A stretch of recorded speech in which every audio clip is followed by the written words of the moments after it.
Hello students, कैसे हैं आप लोग। आई होप आप सब बहुत ही अच्छे होंगे। मैं हूं वैभव दुबे और यह है आपका प्यारा सा चैनल एमफी सेंटर। स्टूडेंट, प्रीवियस वीडियो में हम लोगों ने चैप्टर नंबर 4 के सारे थियरी और मोस्ट इम्पॉर्टेंट न्यूमेरिकल को हल किया था।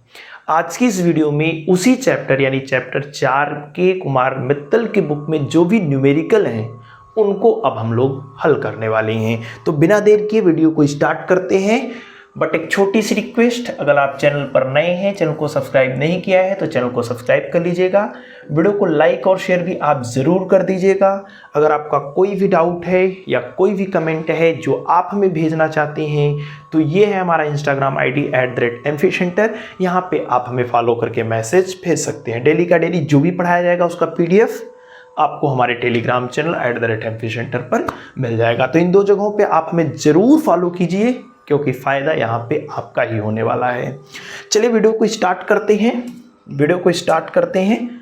बट उन बच्चों के लिए जो बहुत सारे मैसेज करते हैं कि क्लास 12th के फिजिक्स का कंप्लीट नोट्स कहाँ मिलेगा, तो ऐसे बच्चों के लिए मैं बता देता हूँ कि कंप्लीट नोट्स जिसकी प्राइस 599 रुपये है, लेकिन फर्स्ट 100 स्टूडेंट के लिए ये प्राइस केवल 299 रुपये ही रखी गई है। ठीक है, आप केवल 299 रुपीज़ पे करके क्लास 12th का कंप्लीट नोट्स ले सकते हैं। इसके लिए आपको हमारे इंस्टाग्राम ID @mfcenter पर आपको मैसेज कर देना है। ठीक है, वहाँ पे आपको सारी डिटेल बताया जाएगा। नोट्स कैसा है अगर आप देखना चाहते हैं तो मैं आपको दिखा देता हूँ बच्चों। नोट्स कुछ आपका इस रूप का देखने वाला है। ठीक है, नोट्स देख लीजिए, कुछ ऐसा नोट्स है। ये कंप्लीट क्लास 12th के फिजिक्स का नोट्स है। जैसे ये पहला चैप्टर है, ठीक है, ये पहला चैप्टर है आपका। इसके बाद आपको चैप्टर 2, चैप्टर 3, चैप्टर 4, चैप्टर 5 सारे चैप्टर देखने को मिल जाएंगे इसमें। ठीक है, कंप्लीट नोट्स जिसको भी चाहिए वो आप इंस्टाग्राम पर देखिए, चैप्टर नंबर 2 यहाँ पे है। ठीक है, तो जिनको भी चाहिए वो इंस्टाग्राम पे हमें मैसेज कर सकते हैं। हमारा जो मेन टॉपिक है आज का, हम उस पर आते हैं और हमारा मेन टॉपिक है न्यूमेरिकल। तो चैप्टर 4 का पहला न्यूमेरिकल यहाँ पे आपको दिखाई दे रहा है। क्लास 12th फिजिक्स के चैप्टर 4 कुमार मित्तल के बुक का ये पहला न्यूमेरिकल है बच्चों। न्यूमेरिकल आप लोग पढ़ लीजिए, सवाल अच्छे से पढ़ लीजिए। सवाल क्या कह रहा है ध्यान से समझिए ताकि आपको अच्छे से समझ में आ जाए। कह रहा है कि पारे की 27 एक समान बूंदों में प्रत्येक को 10 वोल्ट के विभव तक आवेशित किया जाता है। यदि इन बूंदों को मिलाकर एक बड़ी बूंद बनाई जाए तो बड़ी बूंद पर कितना विभव होगा। सवाल को आराम से समझेंगे तब जाकर के आपको बेटर समझ में आएगा। ठीक है ना, बेटर समझ में आएगा। ध्यान से आप देखिए सवाल क्या कह रहा है बच्चों। सवाल क्या कह रहा है ध्यान से समझिएगा। कह रहा है कि पारे की 27 बूंद हैं। कितनी बूंदें हैं? 27 बूंदें। ठीक है, इन 27 बूंदों को जैसे छोटी छोटी ऐसे ही 27 बूंद हैं। इन 27 बूंदों को मिला दिया जाता है बच्चों और मिला करके एक बड़ी बूंद बनाया जाता है। ठीक है, एक बड़ी बूंद बनाया जाता है। ध्यान से आप समझिएगा। ये हमारा बड़ी बूंद आ गया। कितने बूंद हैं टोटल? 27। कितने हैं टोटल? 27। इन 27 को आपस में मिला दिया गया और मिला करके क्या किया? बड़ी बूंद बना दिया। अब सपोज करिए बच्चों, एक बूंद 1 लीटर का है। मान लीजिए एक बूंद 1 लीटर का है, तो 27 को मिला देंगे तो कितने लीटर का हो जाएगा?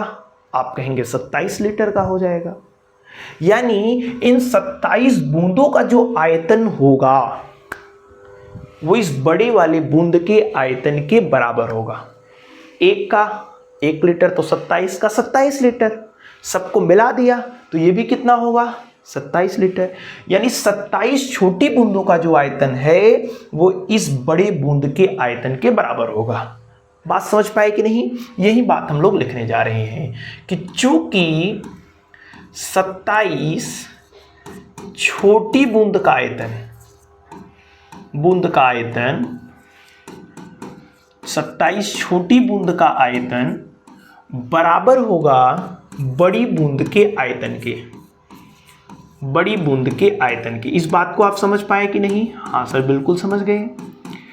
अब आप बताइए, मान लीजिए बच्चों, मान लीजिए इसकी जो त्रिज्या है वो स्मॉल आर है और इसकी जो त्रिज्या है वो कैपिटल आर है। त्रिज्या, छोटी बूंद का त्रिज्या कितना है तो आप कहेंगे स्मॉल आर।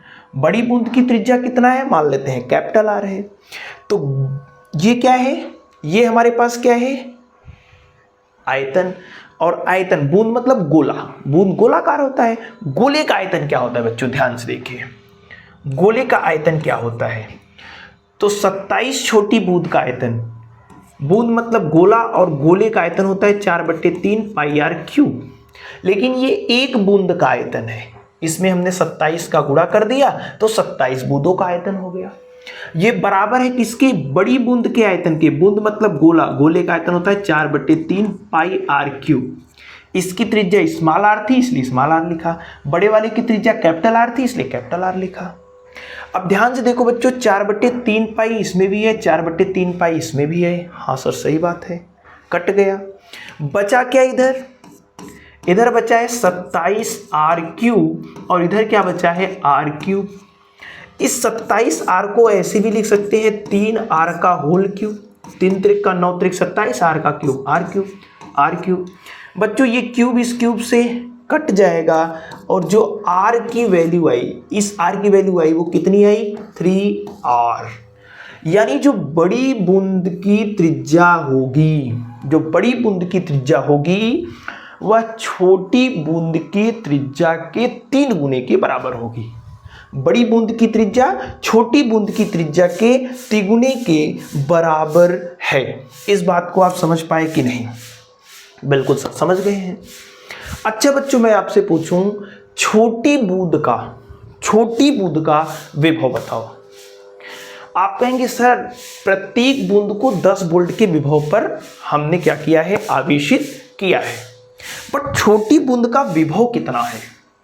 मान लेते हैं बच्चों, इस प्रत्येक बूंद का जो आवेश है, प्रत्येक बूंद पर जो आवेश है, प्रत्येक बूंद पर आवेश है, प्रत्येक बूंद पर आवेश है वो Q है। ठीक है, एक बूंद पर एक Q आवेश है। तो आप जानते हैं कि आवेश जुड़ जाते हैं, डायरेक्ट जुड़ जाते हैं। एक बूंद पर एक Q आवेश तो 2 बूंद पे 2 Q आवेश, 3 बूंद पर 3 Q आवेश। यानी इस बड़ी बूंद पर जो कि 27 बूंदों से मिलकर के बना है बच्चों, इस बड़ी बूंद पर जो आवेश होगा, इस पर जो आवेश होगा, ठीक है, इस पर जो आवेश होगा, बड़ी बूंद पर आवेश कितना होगा, तो कहेंगे कि बड़ी बूंद पर जो आवेश होगा वो आवेशों को जोड़ लेंगे। तो बड़ी बूंद पर आवेश कितना हो जाएगा, 27Q। एक बूंद पर आवेश 1Q, 27 पे 27Q, क्योंकि आवेश डायरेक्ट आपस में जुड़ जाते हैं। हाँ सर, ये बात समझ में आ गई। अगर हम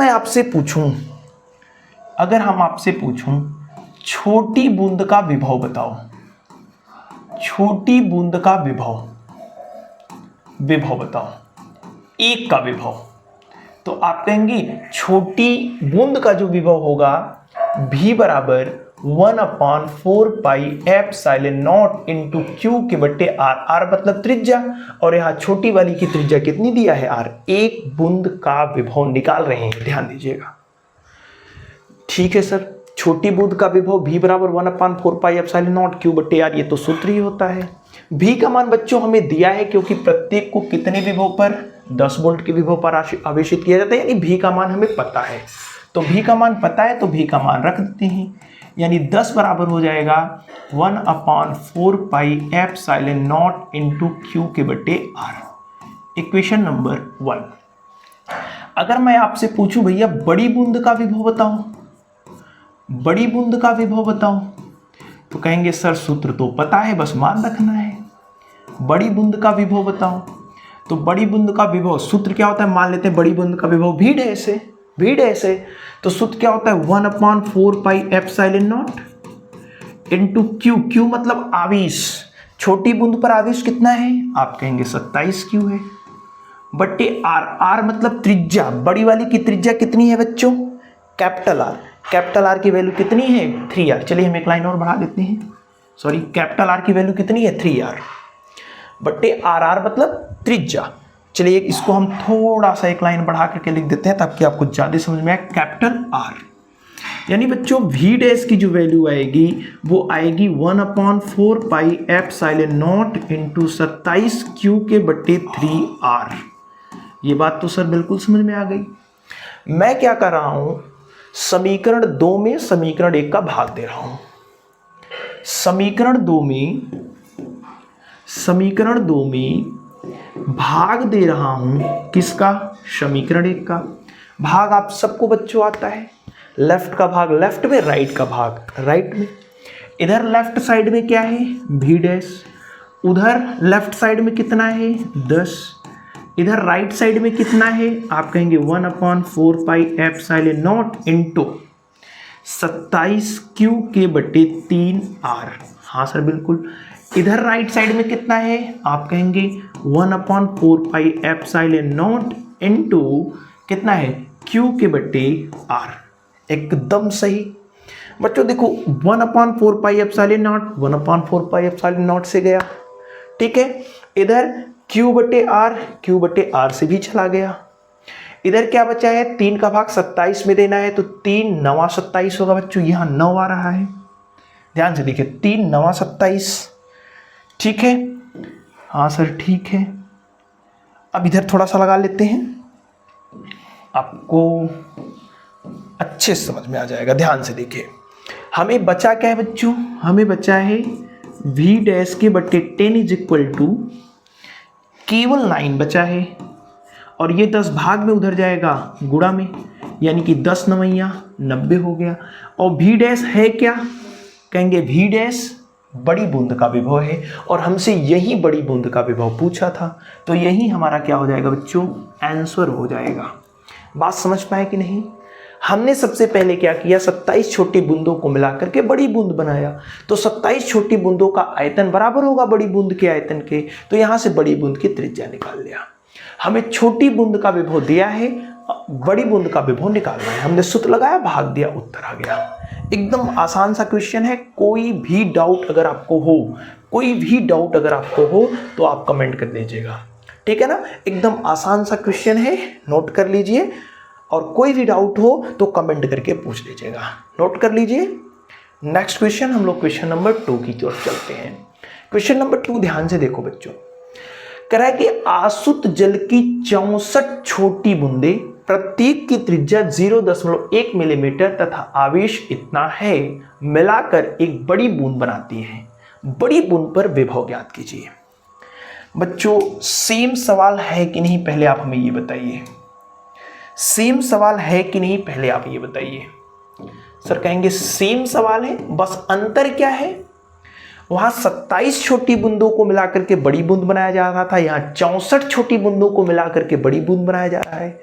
इस सवाल और उस सवाल में अंतर यहां है कि यहाँ पे छोटी बूंद की त्रिज्या दिया है और छोटी बूंद पर आवेश भी दिया है, लेकिन इसके पहले वाले में छोटी बूंद की त्रिज्या और आवेश नहीं दे करके सीधा हमसे क्या पूछा था, विभव बड़ी बूंद का, केवल बड़ी बूंद का विभव दिया था। तो एकदम हलवा सवाल, सेम सवाल, बस आप ध्यान से देखिए, आपको आ जाएगा। सबसे पहले हमने क्या बताया बच्चों, आपने कहा चूंकि 64 छोटी बूंदों को मिलाकर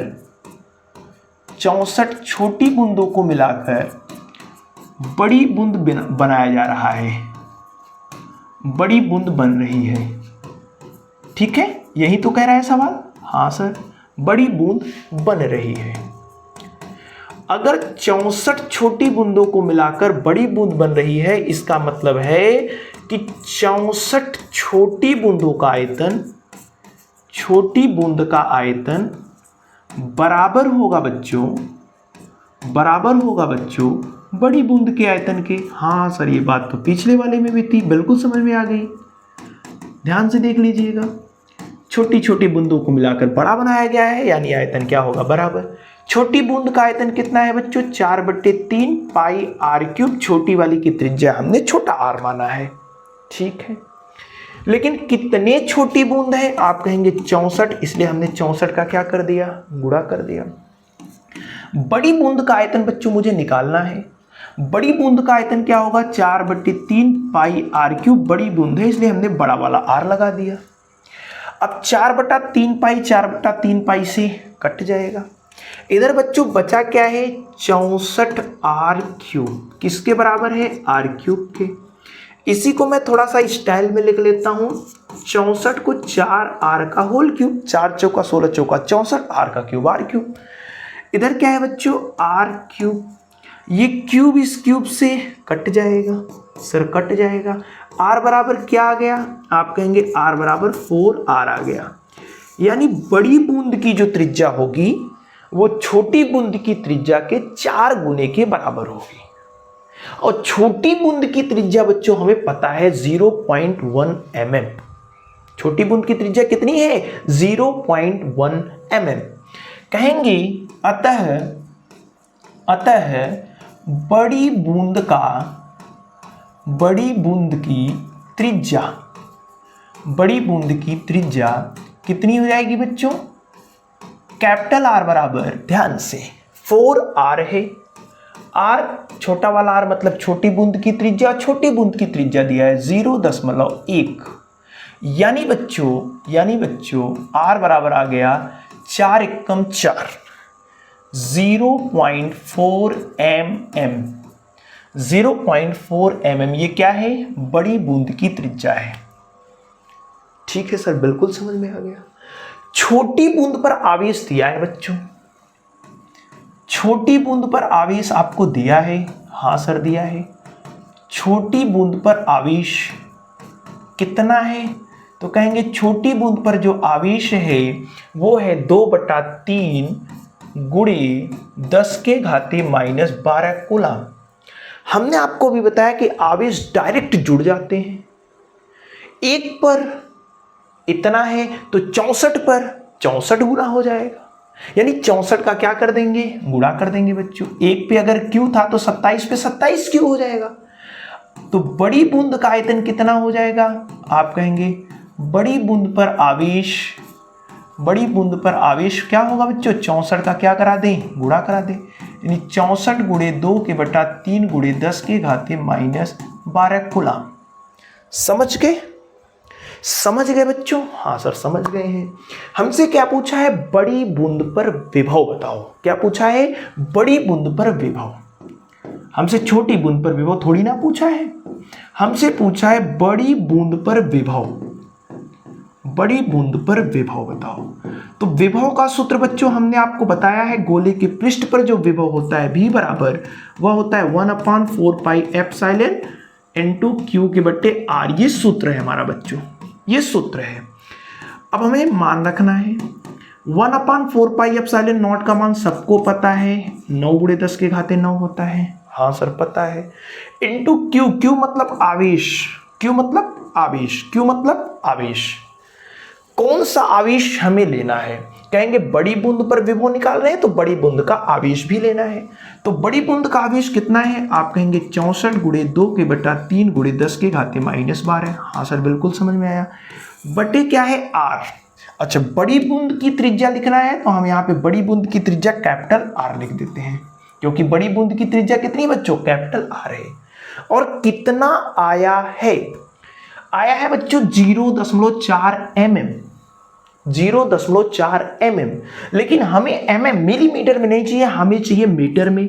तो मिलीमीटर को मीटर में जब बदलेंगे तो 10⁻³ से गुणा करेंगे, लेकिन दशमलव हटाना है इसलिए 10⁻⁴ हो जाएगा। फिर से समझिए, ये मिलीमीटर में है बच्चों, हमें चाहिए किस में, मीटर में। तो मिलीमीटर को मीटर में लिखने के लिए 10⁻³ से गुणा करते हैं, -3 से, लेकिन एक अंक पे दशमलव लगाए, उस दशमलव को भी तो हटाना है, तो ये 10⁻⁴ हो जाएगा। ओके, देखिए भैया ये 3 देखिए काटिए, 3 त्रिका 9 हो जाएगा। हाँ सर बिल्कुल समझ में आया। 4 16 चौका 64 हो जाएगा, बिल्कुल समझ में आया। अब देखिए इधर देखिए, 16 दूना 32, 16 दूना 32, 32 का गुणा 3 में करेंगे बच्चों 96 हो जाएगा, 96। देखिए 9 त्रिक 27, सॉरी ये 9 नहीं है, 16 त्रिक 48, 48 दूना 96। घातों को ध्यान से देखिए, इधर 9 है, 9 में से -12 है तो -3 आएगा, और ये -4 ऊपर जाएगा तो +1 हो जाएगा। देखिए 9 में से -12 -3, ये -4 ऊपर गया तो +4, 3 -3 +4 कितना हो जाएगा 1, लेकिन प्लस में 1। हाँ सर ठीक है। 10 घाते 1 की वैल्यू कितनी है बच्चों? 10 के घाते 1 की वैल्यू है 10, और 9 96 में 10 का गुणा करेंगे तो 960 वोल्ट आ जाएगा। सर घात वाला थोड़ा सा गड़बड़ कर रहा है, कैसे? बेटा देखो ध्यान से, 9 है -12 है, -3 आएगा, ऊपर जाएगा +4 हो जाएगा, ये वाला ऊपर जाएगा +4 होगा, तो -3 +4 +1, ठीक है। तो बड़ी बूंद का जो विभव होगा बच्चों 960 वोल्ट होगा। मैं आपसे एक प्रश्न पूछता हूं, छोटी बूंद का विभव निकाल करके आप कमेंट करके बताइएगा। अगर आप सचमुच में न्यूमेरिकल के चाहते हैं, न्यूमेरिकल लगाना चाहते हैं, तो छोटी बूंद का बच्चों, छोटी बूंद का आप हमें विभव निकाल करके कमेंट कर दीजिएगा। नोट कर लीजिए, कंप्लीट पीडीएफ आपको हमारे टेलीग्राम चैनल पर मिल जाएगा, इसलिए बिल्कुल भी घबराने की जरूरत नहीं है, आप केवल ध्यान से देखिए। चलिए बच्चों नेक्स्ट क्वेश्चन नंबर 3 क्या कह रहा है? 25 माइक्रोफैरड धारिता के संधारित्र की प्लेटों के बीच की दूरी 250 वोल्ट का विभवांतर लगाने से प्लेटों पर कितना आवेश आएगा? ध्यान से देखिए बच्चों, क्या कह रहा है? कह रहा है कि 25 माइक्रोफैरड, यानी हमें धारिता दिया है 25 माइक्रोफैरड। हमें माइक्रो में धारिता नहीं चाहिए, हमें चाहिए फैरड में। तो माइक्रोफैरड को फैरड में बदलने के लिए बच्चों हमने 10 के घाते -6 से गुणा कर दिया। प्लेटों के बीच में कितने का विभव लगा रहे हैं? तो आप कहेंगे 250 वोल्ट का विभव लगाया जा रहा है, ठीक है। उसकी प्लेटों पर कितना आवेश आएगा, यही क्यों हमसे बच्चों पूछा है। देखिए ध्यान से, फार्मूला आपको पता है? आप कहेंगे हाँ सर फार्मूला पता है। फार्मूला होता है Q बराबर C इंटू V, Q बराबर C इंटू V, या C बराबर Q बटे V।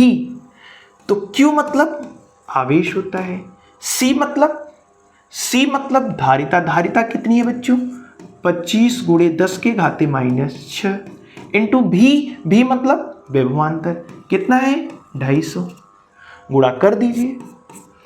Q बराबर कितना हो जा रहा है? 25 का गुणा 25 में करेंगे 625। हाँ सर, ये 0 है, बढ़ा दिया, 10 के घाते -6 है। हमें एक अंक पे दशमलव लगाना होता है, तो दशमलव अभी यहाँ है, यहाँ आएगा 3 अंक पे, तो वहाँ +3 हो जाएगा, यानी 6.250 गुणे 10 के घाते -6 +3 हो जाएगा। यानी बच्चों Q बराबर हो जाएगा 6.25 गुणे 10 के घाते -3 कूलम का। -3 कूलम, आवेश का मात्रक क्या होता है? कूलम। तो ये हमारा आ गया आवेश। लेकिन आप जानते हैं बच्चों, संधारित्र में 2 प्लेटें होती हैं। संधारित्र में कितनी प्लेटें? 2 प्लेटें। अब पहले वाले पे तो प्लस आएगा और दूसरे वाले पर क्या आएगा? माइनस आएगा। ध्यान से समझिए, जैसे हमने आपको कल बहुत डिटेल में समझाया था, ये पहली प्लेट है, ठीक है, ये दूसरी प्लेट है। दोनों प्लेटों को जैसे ही 250 वोल्ट के बैटरी से जोड़ा जाएगा, विभवांतर से जोड़ा जाएगा, तो यहां से आवेश चलना स्टार्ट करेगा। तो ये प्लस सिरे से जुड़ा है, इसलिए इस पे प्लस आवेश आएगा, और इस पर क्या आएगा बच्चों? माइनस आवेश। क्यों ऐसा होता है हमने बहुत डिटेल से समझा था। इस पे प्लस क्यू आवेश आएगा, इस पे माइनस क्यू आवेश आएगा। तो Q मतलब कितना? 6.25 गुणे 10 घाते -3। Q मतलब कितना? 6.25 गुणे 10 के घाते -3, यानी एक पे प्लस में आएगा और दूसरे में आएगा माइनस में, ठीक है, -3 कूलम। तो एक पे प्लस आ जाएगा, दूसरे पे माइनस आ जाएगा। समझ गए? आई होप आप लोग अच्छे समझ गए होंगे, नोट कर लीजिए। इसके बाद हम लोग नेक्स्ट क्वेश्चन नंबर 4 देखते हैं। क्वेश्चन नंबर 4 क्या है? 100 पिको फैरेड का संधारित्र 100 वोल्ट तक आवेशित किया गया। संधारित्र पे संचित आवेश ज्ञात कीजिए। आवेश की मात्रा। हलवा सवाल है, कर लेंगे, छोड़ दें, जैसा आप कहिए, छोड़ दें, चलिए बता देते हैं। लेकिन बच्चों पहले इसको आप अपने मन से ट्राई करिए, एक बार अपने मन से ट्राई करिए, जब ना आए तभी देखिए, जब ना आए तभी देखिए, एकदम हलवा सवाल। 100 पिको फैरेड संधारित्र की धारिता कितनी दिया है? 100 पिको फैरेड। हमें पिको में नहीं चाहिए बच्चों, हमें फैरेड में चाहिए। सॉरी, 100 पिको फैरेड आपको दिया है, 100 पिको फैरेड, 100 पिको फैरेड हमें फैरेड में चाहिए। तो पिको को 100 को लिख दिया 10 के घाते 2। पिको फैरेड को फैरेड में बदलने के लिए 10 के घाते -12 से गुणा करेंगे। पिको है ना, तो 10 के घाते -12 से गुणा करेंगे। ध्यान से देखिए, 2 है -12 है, यानी पक्का बच्चों 10 के घाते -10 फैरेड आएगा। ठीक है, घट जाएगा, 10 के घाते -10 फैरेड आएगा। 100 वोल्ट के आवेश तक विभव कितना दिया है? आप कहेंगे 100 वोल्ट। ठीक है, आवेश बताइए बच्चों, आवेश बताइए। हमसे आवेश पूछा है और आवेश बराबर होता है C × V। हलवा सवाल सर। C मतलब कितना है बच्चों? 10 के घाते -10। V मतलब कितना है? 100 बच्चों, 100 का मतलब 10 के घाते 2, यानी Q बराबर हो जाएगा -10 + 2, यानी 10 के घाते -8 कूलम। 10 के घाते -8 कूलम। ठीक है, 10 के घाते -8 कूलम। नोट कर लीजिए। क्वेश्चन नंबर 4 एकदम सरल क्वेश्चन, कुछ दिमाग ही नहीं लगाना है। ठीक है, थोड़ा सा क्वेश्चन हमें लग रहा है ऊपर है, तो इसको हम नीचे कर देते हैं। आई होप अब आपको दिख रहा होगा। चलिए, इसके बाद हम लोग नेक्स्ट क्वेश्चन की ओर बढ़ते हैं। हमारा जो नेक्स्ट क्वेश्चन है, अब आपको दिख रहा होगा क्या कह रहा है। एक संधारित्र को 1000 वोल्ट से आवेशित कराने पर 2 माइक्रो कूलम का आवेश ग्रहण करता है। धारिता बताओ, बताइए। ऐसे ऐसे सवाल पूछेंगे तो बच्चे कर नहीं लेंगे, और एग्जाम में सही मानो बच्चों ऐसे ही सवाल पूछे जाते हैं। नॉर्मल सा, बहुत मुश्किल सवाल नहीं पूछे जाएंगे। प्रैक्टिस रहेगा ना, तब देखिए आपको कितना मजा आने वाला। अगर आपकी प्रैक्टिस अच्छी है तब आपको कितना मजा आएगा, ध्यान से देखिएगा। क्या कह रहा है? एक संधारित्र को 1000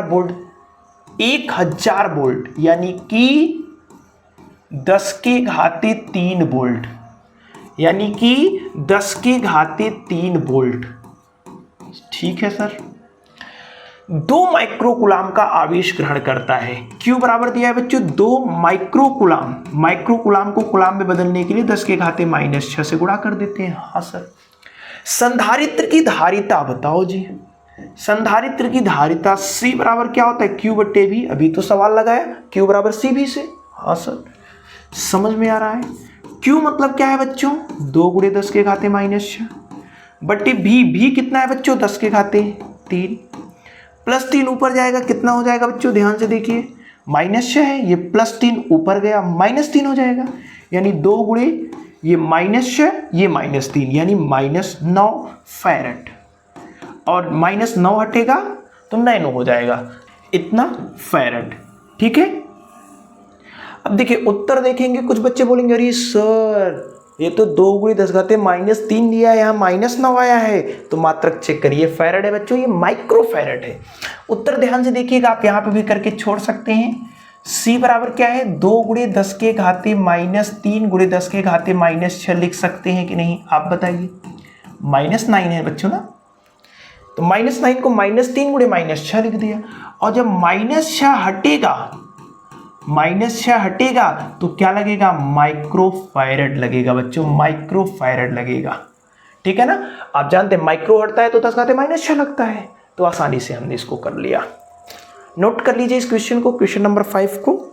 एकदम आसान सवाल आपको मिलेंगे, बहुत मुश्किल सवाल नहीं मिलने वाले हैं, ये ध्यान दीजिएगा।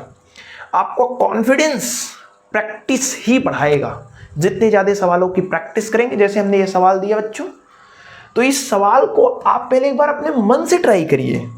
अपने मन से एक बार जब ट्राई कर लेंगे ना, तब ज़्यादा बेटर समझ में आएगा कि कहाँ गलती हमसे हो रही थी, इस सवाल को लगाने में हम कहाँ गलत कर रहे थे। तो आप ध्यान देंगे, तब आपको अपनी समस्या में सुधार होगा और ऑटोमेटिक आपका स्ट्रेंथ बढ़ जाएगा। सवाल है क्वेश्चन नंबर 6, ध्यान से देख लीजिए। कह है कि एक समांतर प्लेट संधारित्र को 500 वोल्ट तक आवेशित किया गया। आवेश Q बराबर विभव 500 वोल्ट दिया है। इनकी प्लेटों की बीच की दूरी को घटाकर आधा कर दिया जाए। ध्यान से बच्चों, प्लेटों के बीच की दूरी को आधा करने से क्या होगा, अभी मैं प्रूफ कर दूंगा और आगे ये चीज आप हमेशा ध्यान रखिएगा। संधारित्र पर नए विभवांतर की गणना कीजिए। ध्यान से देखो बच्चों, चूंकि समांतर प्लेट संधारित्र की धारिता कितनी होती है, अगर हम आपसे पूछें समांतर प्लेट संधारित्र की धारिता, तो आप कहेंगे सर समांतर प्लेट संधारित्र की धारिता आपने प्रीवियस वीडियो में ही बताया था कि C बराबर होता है एप्सिलॉन नॉट A बटे D। इक्वेशन नंबर फर्स्ट, हाँ सर, कह रहा है कि प्लेटों के बीच की दूरी को आधा कर दीजिए, यानी जो दूरी D थी उसे आधा कर दो, यानी D/2 कर दो। जो दूरी D थी उसे आधा कर दो, यानी D/2 कर दो। ध्यान से देखो बच्चों, प्लेटों के बीच की दूरी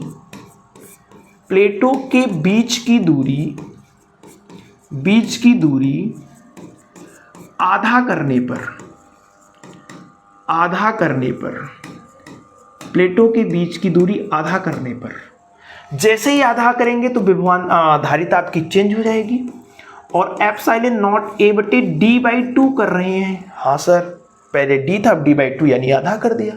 ये दो बच्चों भाग में सबसे नीचे है तो सबसे ऊपर जाएगा, यानी C डैश बराबर हो जाएगा 2 एप्सिलॉन नॉट A बटे D, और एप्सिलॉन नॉट A बटे D, एप्सिलॉन नॉट A बटे D क्या है C है। देखो एप्सिलॉन नॉट A बटे D की जगह क्या लिख सकते हैं, C। यानी प्लेटों के बीच की दूरी अगर आप आधा करते हैं ना, प्लेटों के बीच की दूरी आप आधा करते हैं ना, तो धारिता बच्चों क्या होती है, दुगनी हो जाती है। ये नोट करके आप जानते रहिए, हालांकि सवाल में इसका कोई विशेष काम नहीं है, फिर भी हम लोग प्रूव कर लिए। अब ध्यान से सवाल पर देखिए, एक समांतर प्लेट संधारित्र को 500 वोल्ट तक आवेशित किया गया है। हमने एक समांतर प्लेट संधारित्र लिया, 500 वोल्ट तक आवेशित कर दिया, ठीक है। अब प्लेटों के बीच की दूरी को आधा कर दिया। हाँ सर, आधा करने से धारिता क्या होगी, दुगनी हो जाएगी, ये बात तो हमें पता है। हाँ सर, नए विभवांतर की गणना कीजिए। अच्छा बच्चों आप बताओ, 500 वोल्ट तक हमने आवेशित कर लिया, एक समांतर प्लेट संधारित्र है, सपोज करिए ये है, ठीक है। इसको हमने 500 वोल्ट पर आवेशित कर दिया, ठीक है। ये 500 वोल्ट पर आवेशित हमने कर दिया, तो इस पे पक्का प्लस चार्ज आएगा, जितना इस पे प्लस चार्ज आएगा उतना उस पे माइनस चार्ज आएगा। अब हम क्या करें, आवेशित करने के बाद प्लेटों के बीच की दूरी को कम कर दिया, तो क्या आवेश चेंज हो जाएगा, एक बार हमने 500 वोल्ट विभवांतर पे इसको आवेशित कर दिया, तो अगर इस पे 100 आवेश आ गए तो प्लेटों के बीच की दूरी को आधा किया, तो तब पर भी तो 100 आवेश रहेंगे। विभवांतर चेंज करेंगे तब आवेश इधर उधर हो सकते हैं, लेकिन जब प्लेटों के बीच की दूरी 500 आवेश आ चुके हैं प्लेटों पर, अब दूरी थोड़ करिए चाहे ज्यादा करिए, बढ़ाइए घटाइए, 500 आवेश तो रहेंगे ही। यानी प्रथम स्थिति में जितना आवेश होगा द्वितीय स्थिति में भी उतना ही आवेश होगा। ये बात आप समझ पाए कि नहीं, चूंकि प्रथम स्थिति में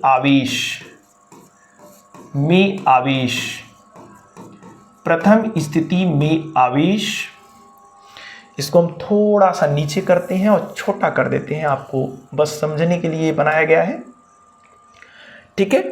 बराबर है बच्चों, द्वितीय स्थिति में द्वितीय स्थिति में आवेश। हाँ सर, ये बात तो हमें बिल्कुल समझ में आ गई है कि आवेश चेंज नहीं होगा। एक बार आवेश दे दिया, 100 आवेश आ गए तो दूर करिए चाहे कम करिए, जितना आवेश है पड़ा रहेगा। प्रथम स्थिति में आवेश निकालने का सूत्र क्या होता है? Q बराबर C इंटू भी। Q बराबर C इंटू भी। तो प्रथम स्थिति को हमने C1 दे दिया, नाम V1 दे दिया। दूसरी स्थिति में आवेश निकालना है तो आवेश बराबर C इंटू भी, यानी C2 इंटू V2 कर दिया बच्चों।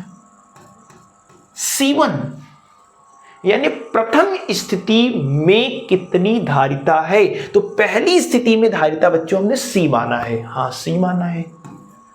V1 पहली कितने विभव पर विभवांतरित किया गया है, संधारित्र को आवेशित किया गया, तो आप बोलेंगे 500 वोल्ट। तो हमने क्या कर दिया? 500 वोल्ट। C2 ठीक है, यहां पे ये C1 है, ठीक है, छोड़िए जाने दीजिए।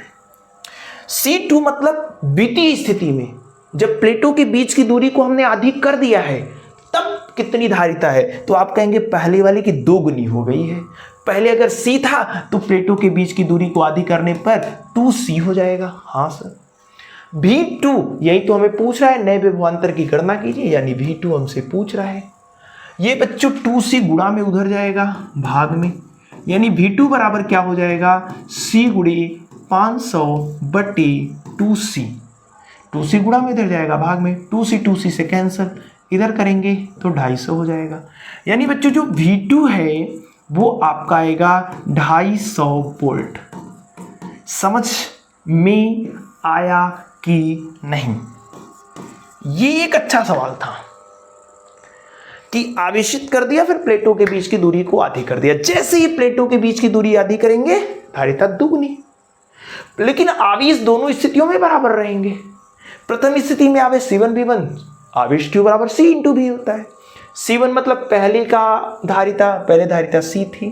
V1 मतलब पहले का विभव 500 वोल्ट था। C2 मतलब दूसरी स्थिति में जब प्लेटों के बीच की दूरी आधी कर दिया तो धारिता 2C। V2 तो हमें निकालना है बच्चों। क्वेश्चन नंबर 6 को नोट कर लीजिए, आसान सा क्वेश्चन है, कोई भी डाउट अगर हो आपको तो पूछ लीजिएगा। क्वेश्चन नंबर 7, एक धातु के गोले को जिसकी त्रिज्या 1 सेमी है 1 कूलम आवेश देने पर कितना विभव होगा? धातु के गोले को त्रिज्या 1 सेमी है 1 कूलम आवेश दिया जाए तो कितना विभव होगा? एकदम आसान सा सवाल, थोड़ा सा हम नीचे कर देते हैं आपको दिखे।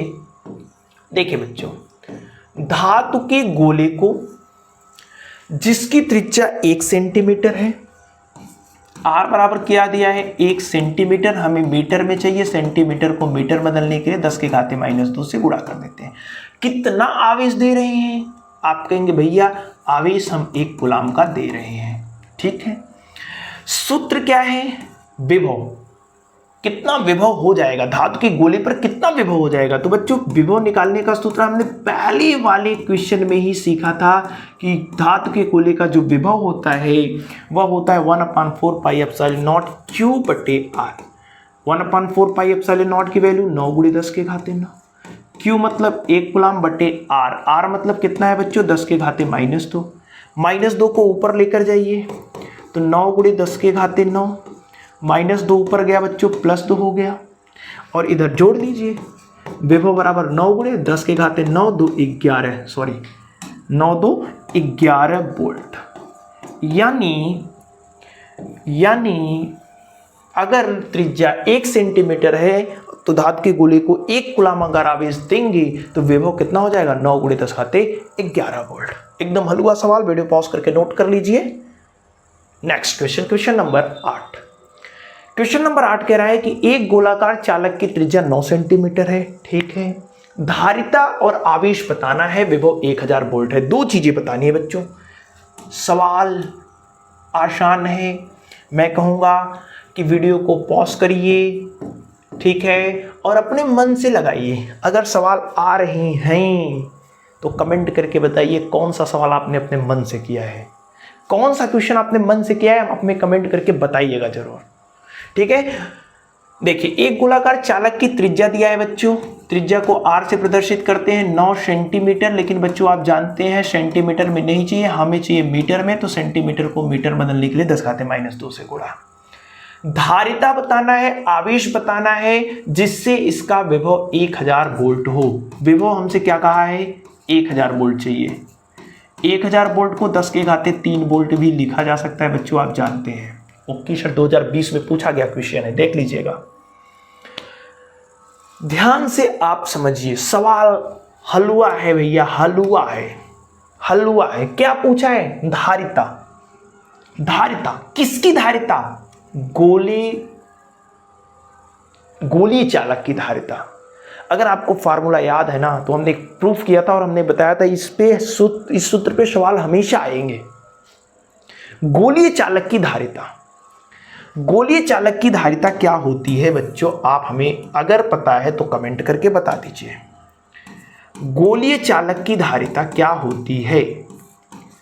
आप कहेंगे सर गोलीय चालक की जो धारिता होती है वह होती है C बराबर 4 pi epsilon naught into R. R मतलब त्रिज्या, तो यहां हमने स्मॉल आर लिया है त्रिज्या, सॉरी, ठीक है, स्मॉल आर त्रिज्या हमने लिया है, तो यहां हमने स्मॉल आर लिख दिया,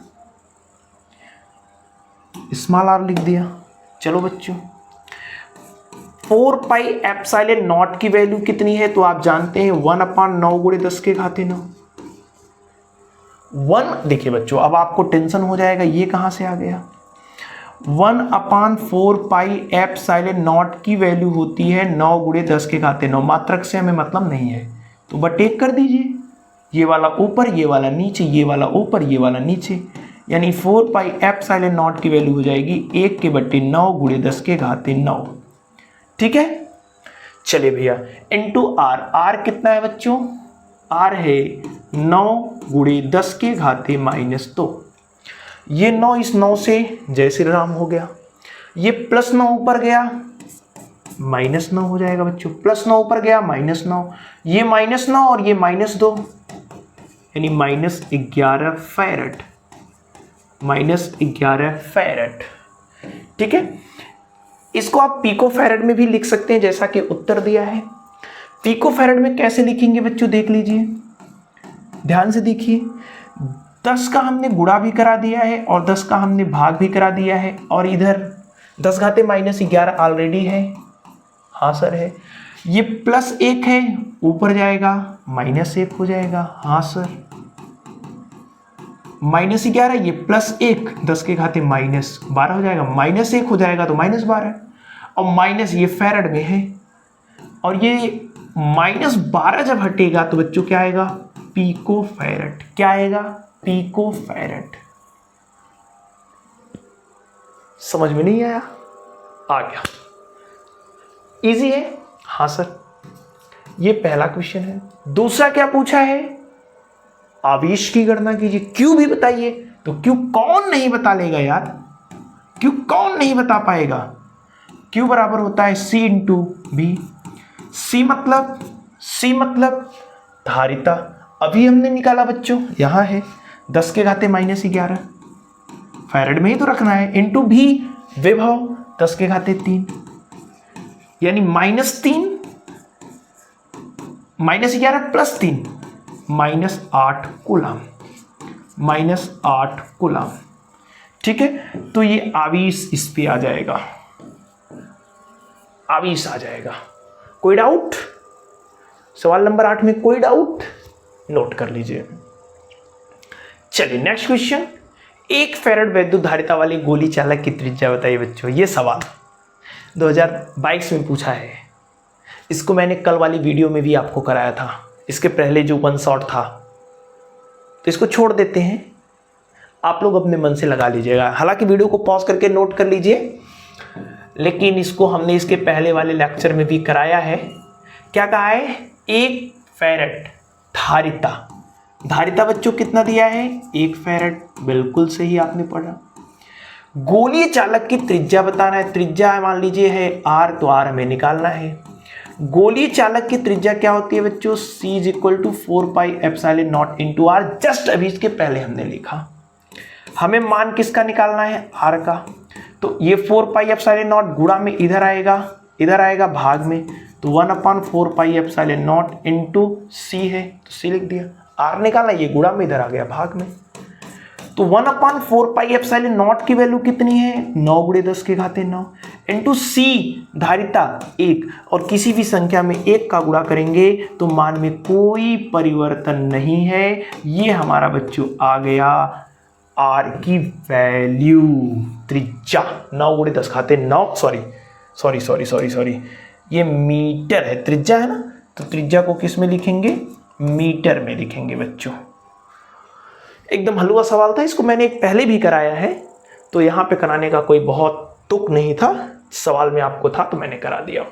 सवाल 10 देखिए, सवाल 10 क्या कह रहा है, 100 वोल्ट बैटरी द्वारा 900 पिकोफैरेड धारिता वाले संधारित्र को आवेशित किया जाता है। 100 वोल्ट 900 पिकोफैरेड धारिता, स्थिर वैद्युत ऊर्जा बतानी है। ऊर्जा का सूत्र मैंने आपको पढ़ाया था कि नहीं कल, ऊर्जा के 3 सूत्र लिखवाए थे, हाफ CV², हाफ Q/V, बहुत सारे फार्मूले लिखवाए थे, तो उसी पर यह सवाल है आपका। ठीक है, सवाल क्या है देख लीजिए, क्या कह रहा है सवाल, 100 वोल्ट यानी विभवांतर दिया है, विभवांतर कितना दिया है 100 वोल्ट, हाँ सर, 900 पिकोफैरेड धारिता दिया है, 900 पिकोफैरेड, पहले पिको है तो पिको 900 को लिख सकते हैं 9 × 100 और 100 को लिख सकते हैं 10⁻²। पिकोफैरेड को फैरेड में बदलने के लिए 10⁻−12 से गुणा करेंगे, फैरेड आ गया, यानी C हो गया 9 × 10⁻² - 12 यानी 10⁻−10 फैरेड। ठीक है, हमसे पूछा है कितनी स्थिर वैद्युत ऊर्जा संचित होगी, वैद्युत ऊर्जा या स्थितिज ऊर्जा, स्थितिज ऊर्जा U बराबर होता है बच्चों ½ CV², यानी U = 1/2 C की वैल्यू कितनी है 9 × 10⁻−10 इंटू V², V मतलब 100 मतलब 10⁻² स्क्वायर, सही है सर। यानी U = बच्चों क्या होगा, देखो ध्यान से, 1/2 में 9 का भाग दे देते हैं, 4.5 आएगा, 4.5 को लिख भी देते हैं, ठीक है, गुणे 10⁻−10 है, ओके, 2 का स्क्वायर करेंगे 4 आएगा, और -10 में से 4 जाएगा बच्चों तो -6 जूल हो गया। और इसी को अगर 10⁻6 आप हटाना चाहते हैं तो क्या लिख सकते हैं 4.5 माइक्रोजूल, 10⁻6 हट गया तो माइक्रोजूल लग गया। ठीक है, तो ये एकदम आसान सा क्वेश्चन नंबर 10 का सवाल है, इसको भी आप लोग वीडियो पॉज करके नोट कर लीजिएगा, ठीक है ना। एकदम बेसिक सवाल जो कि आपको आसानी से समझ में आ रहे होंगे, कोई भी मुश्किल नहीं होंगे। Next question number 11। Question number 11 कह रहा है कि स्पष्ट तो आपको दिख नहीं रहा होगा, हमें भी थोड़ा सा देखने में से समझने में दिक्कत हो रही है। लिखा है एक समांतर प्लेट संधारित्र की प्रत्येक प्लेट का क्षेत्रफल 3 गुणे कितना है भैया, एक बार क्वेश्चन हम लोग मिला लेते हैं, ठीक है ना। इसे पहले डिलीट कर देते हैं, ठीक है। उसके बाद हम लोग यहाँ से फाइल ले लेते हैं, ठीक है, इंपोर्ट कर लेते हैं सवाल को, देख लेते हैं 1 मिनट। तो क्वेश्चन नंबर कौन सा था, क्वेश्चन नंबर 11 था शायद से। तो क्वेश्चन नंबर 11 हमारे यहाँ हमारे पास है, ठीक है। आई होप अब आपको दिख रहा होगा, ठीक है, ओके। क्वेश्चन देख लीजिए, क्वेश्चन नंबर 11 कह रहा है कि एक समांतर प्लेट संधारित्र की प्रत्येक प्लेट का क्षेत्रफल, एक प्लेट का क्षेत्रफल दिया है। समांतर प्लेट संधारित्र की प्रत्येक प्लेट का क्षेत्रफल a × 10⁻² मीटर स्क्वायर दिया है, ओके। प्लेटों के बीच की दूरी 0.6 mm है। मिलीमीटर, हमें मिलीमीटर नहीं चाहिए, मीटर चाहिए। मिलीमीटर को मीटर बदलने के लिए 10⁻³ से गुणा, और ये एक दशमलव भी तो है, इसे भी हटाएंगे तो -4 मीटर हो जाएगा। ओके, इसे 1000 वोल्ट विभवांतर तक आवेशित किया गया है।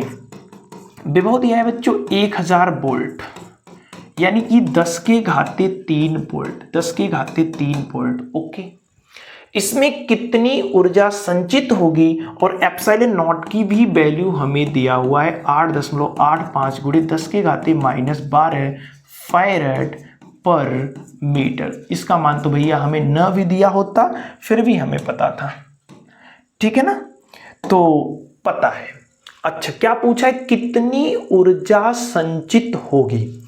हमें बच्चों क्या निकालना है, ऊर्जा। ऊर्जा क्या कैसे निकलता है, आप कहेंगे हाफ CV² से। संचित ऊर्जा कैसे निकलती है, हाफ CV² से। ठीक है, मान भी रख देते हैं, लेकिन समस्या ये है कि भी तो पता है लेकिन C नहीं पता है। C नहीं पता है लेकिन C का फार्मूला तो पता है। समांतर प्लेट संधारित्र दिया है बच्चों। समांतर प्लेट संधारित्र की धारिता कितनी होती है, सोचिए, दिमाग का कसरत करिए, तब पता चलेगा। अगर आपने पढ़ा होगा तो समांतर प्लेट संधारित्र की धारिता होती है ε0A/d। C की वैल्यू, C की जगह हमने क्या रख दिया, ε0A/d। ध्यान से, C किसकी, C समांतर प्लेट संधारित्र की धारिता कितनी होती है, ε0A/d इंटू क्या है बच्चों, V²। ठीक है, ओके, फार्मूला तो हमें मिल गया। अब वैल्यू पुट करते हैं। वैल्यू क्या है बच्चों, U इज इक्वल टू 1/2। हाँ सर, 1/2 है। फिर कितना है, एप्सिलॉन नॉट की वैल्यू कितनी है, 8.85 × 10⁻12 है। ठीक है, फिर कितना है, ए मतलब एरिया। एरिया आपको दिया है 3 × 10⁻²। ठीक है, इंटू V² बच्चों। V मतलब 10⁻³ और 10⁻³ का स्क्वायर अगर आप करेंगे तो 10⁻6 आएगा। टोटल की बट्टी क्या लगा हुआ है, D, और D आपको पता है कितना, 6 × 10⁻⁻4। बात एकदम क्लियर हुई कि नहीं। हमने केवल और केवल मान रख दिया है। इसे हम ऐसे भी लिख सकते हैं 1/2। अब केवल हमें काटना पीटना है, बाकी के उत्तर एकदम आसानी से आपको आएंगे। देखिए ध्यान से, 3 दूनी 6। हाँ सर, समझ में आ गया। अब ध्यान से देखिए बच्चों, 2 का गुणा 2 में करेंगे 4 और इस 4 का इसमें भाग दे दीजिए। 2 का गुणा 2 में करेंगे 4 और 4 का इसमें भाग दे दीजिए, यानी U इज इक्वल टू आ रहा है। देखिए 2 दूनी 4, 4 का भाग दे रहे, 4 दूनी 8, दशमलव है 10, फिर 4 दूनी 8, 1 खत्म, फिर 5 है, 4 1 कम 4, फिर 1 0, यानी 4 दूनी 8, फिर 2 0, यानी 4 × 25 20। देखिए 2 दूनी 4 और 4 का इसमें भाग दे दिया। इधर देखिए बच्चों, ये -12 है, ये -2, यानी 10⁻14 हो जाएंगे। 3 का स्क्वायर करेंगे +6 हो जाएगा। गुणा में हाथ जुड़ते जाएंगे, 3 का स्क्वायर करेंगे 6, अरे गुणा का पावर में गुणा होता है तो 3 दूनी 6 हो जाएगा। ये -4 ऊपर जाएगा बच्चों, +4 हो जाएगा। बस हल कर लिया हमने, कुछ भी बचा नहीं है। तो 2.2125 गुणे इधर 6 4 10, 10 में से कम होगा तो 10⁻⁻4 जूल आएगा। नॉर्मल सा सवाल था, बस आप घबरा रहे थे कि बहुत मुश्किल आ गया है। एक तो शुरू में इसका कंडीशन भी सही नहीं था सवाल का, पढ़ ही नहीं पा रहे थे, तो लगा आपको कि बड़ा मुश्किल होगा। मुश्किल नहीं, एकदम आसान निकल गया, एकदम आसान निकल गया। चलिए भैया, नोट कर लिए, साइड हट जाते हैं। नेक्स्ट क्वेश्चन नंबर 12 की ओर आते हैं। क्वेश्चन नंबर 12 क्या कह रहा है, क्वेश्चन नंबर 12 क्या कह रहा है, क्वेश्चन नंबर 12 कह रहा है, क्वेश्चन नंबर 12 कह रहा है कि एक 8 माइक्रोफैरड के संधारित्र का विभवांतर 20 वोल्ट से 30 वोल्ट कर देने पर ऊर्जा में कितनी वृद्धि होगी, ऊर्जा में कितनी वृद्धि होगी। ठीक है, आई होप अब आपको दिख रहा होगा। ऊर्जा में कितनी वृद्धि होगी भैया, 8 माइक्रोफैरड का संधारित्र है, यानी संधारित्र की धारिता दिया है 8 माइक्रोफैरड, और माइक्रोफैरड को फैरड में बदलने के लिए हम 10⁻⁻6 से गुणा कर देते हैं। 20 वोल्ट से, यानी प्रारंभिक वाला विभव दिया है 20 वोल्ट और अंतिम वाला विभव दिया है कितना, 30 वोल्ट। ऊर्जा में कितनी वृद्धि होगी, ऊर्जा में वृद्धि हमसे पूछा है, तो ऊर्जा में वृद्धि, ऊर्जा में वृद्धि मान लेते हैं बच्चों डेल्टा यू हुआ, तो अंतिम ऊर्जा यानी यू फाइनल माइनस प्रारंभिक ऊर्जा यानी यू इनिशियल। अंतिम ऊर्जा में से प्रारंभिक वाली ऊर्जा घटा दीजिए, ऊर्जा में वृद्धि पता चल जाएगी। जैसे ऊर्जा मान लीजिए पहले 10 था, फिर 15 हो गया, तो कितने की वृद्धि हुई, आप बोलेंगे 5।